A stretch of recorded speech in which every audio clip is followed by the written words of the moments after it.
Hello students, आज हम part 2 पढ़ेंगे जिसका शीर्षक है योग और स्वास्थ्य। इस पाठ में हम योग किसे कहते हैं, योग के 4 भाग कौन कौन से हैं और कुछ आसन के बारे में पढ़ेंगे। तो आइए हम अपने पाठ की शुरुआत करते हैं। योग शब्द और उसके महत्व से आज सारा संसार परिचित है। योग वह है जिसके द्वारा हम अपने तन और मन दोनों को स्वस्थ रख सकते हैं। आज का हर एक व्यक्ति एक तनावपूर्ण जीवन जी रहा है, चाहे उसे कोई शारीरिक बीमारी हो या मानसिक बीमारी जैसे अनिद्रा, थकान, तनाव, और इन सब का एक ही इलाज है योग। योग ही हमें सही रूप से जीवन जीना सिखाता है और हमारे शरीर को बीमारियों से बचाता है और मानसिक बीमारियों से भी बचाता है। योग शब्द संस्कृत के युद्ध शब्द से बना है जिसका अर्थ है जुड़ना, यानी सरल शब्दों में यह योग हमें शरीर, मन और भावनाओं को संतुलित करना सिखाता है। योग शब्द के महत्व को जानकर प्रतिवर्ष 21 जून को विश्व योग दिवस मनाया जाता है। इसमें विश्व के सभी देशों में अलग अलग योग क्रियाएं होती हैं। सालों में भी यह दिवस बहुत धूमधाम से मनाया जाता है। बच्चों को योग के महत्व के बारे में बताया जाता है। योग को 4 भागों में बांटा गया है, जिसमें सबसे पहले आता है राजयोग। में ध्यान लगाने को ही राजयोग कहा जाता है। इसके 8 भाग होने के कारण संत पतंजलि ने इसे अष्टांग योग का नाम दिया है। इसके 8 अंग हैं: यम, नियम, आसन, प्राणायाम, इंद्रियों पर नियंत्रण, एकाग्रता, मेडिटेशन और समाधि। इन सब में प्रसिद्ध है आसन, और अधिकतर लोग तो आसन को ही योग समझते हैं। दूसरा योग है कर्म योग। इसमें कर्म के महत्व पर बल दिया जाता है। भगवान कृष्ण ने भी गीता में कहा है कि व्यक्ति को अपने कर्म करते रहने चाहिए और उसे फल की इच्छा कभी नहीं रखनी चाहिए, अर्थात कर्म ही मनुष्य का सर्वश्रेष्ठ धन है। तीसरा योग है भक्ति योग। इसमें मनुष्य को भक्ति पर करने के लिए बल दिया जाता है और इस मार्ग पर चलने से व्यक्ति में सहनशीलता, उदारता जैसे भाव आते हैं। और सबसे अंतिम योग है ज्ञान योग। ज्ञान योग बुद्धि का योग है। ज्ञान योग मनुष्य के लिए सबसे कठिन माना जाता है, क्योंकि इसको पाने के लिए मनुष्य को बहुत प्रयास करना पड़ता है। ऋषि मुनियों ने भी योग के द्वारा ही इस परम तत्व ईश्वर को प्राप्त किया था।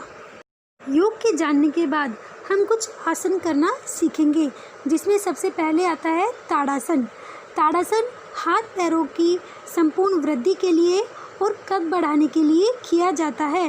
ताड़ासन करने के लिए सबसे पहले जमीन पर सीधे खड़े होकर दोनों पैर को मिलाइए, हाथों को सीधा दोनों तरफ रखकर सामने देखिए, सांस छोड़ते हुए हाथों को ऊपर ले जाते हैं और फिर उसी तरह 5-10 सेकंड इसी दशा में रहने के बाद सांस छोड़ते हुए वापस उसी दशा में आ जाना चाहिए। दूसरा आसन है भुजंगासन।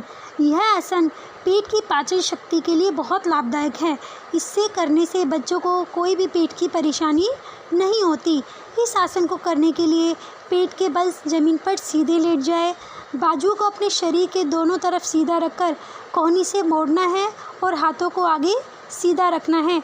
अब सांस को अंदर खींचते हुए सिर को धीरे धीरे ऊपर उठाना है और इसी अवस्था में 10 से 15 सेकंड रहने के बाद सांस बाहर छोड़ते हुए उसी अवस्था में बाहर आना है। विद्यार्थियों को 5 से 3 बार यह आसन करना चाहिए। तीसरा आसन है स्वस्तिक आसन। यह ध्यान लगाने हेतु एक उचित आसन है। पैरों की थकावट और दर्द को दूर करने के लिए आसन बहुत लाभदायक है। इसको करने के लिए सबसे पहले आप सीधे बैठ जाए, बाएं पैर के घुटने से मोड़कर दाहिने जंघा और घुटने के बीच को इस प्रकार रखना है कि पैर का तलवा छिप जाए। उसके बाद दाहिने पैर के पंजे और तलवे को बाएं पैर के नीचे से जांघ और पिंडली के बीच में स्थापित करने से स्वस्तिक आसन बन जाता है। मुद्रा में बैठकर कुछ देर ध्यान लगाना चाहिए। सबसे अंतिम में आता है शवासन। सब आसन को करने के बाद शवासन किया जाता है। इसको करने से शरीर और दिमाग दोनों को शांति मिलती है। विद्यार्थी इस आसन को करके अपनी थकान व तनाव दोनों को दूर कर सकते हैं। जमीन पर पीठ के बल लेटकर अपने पैर और हाथ को दोनों को सीधा रखें।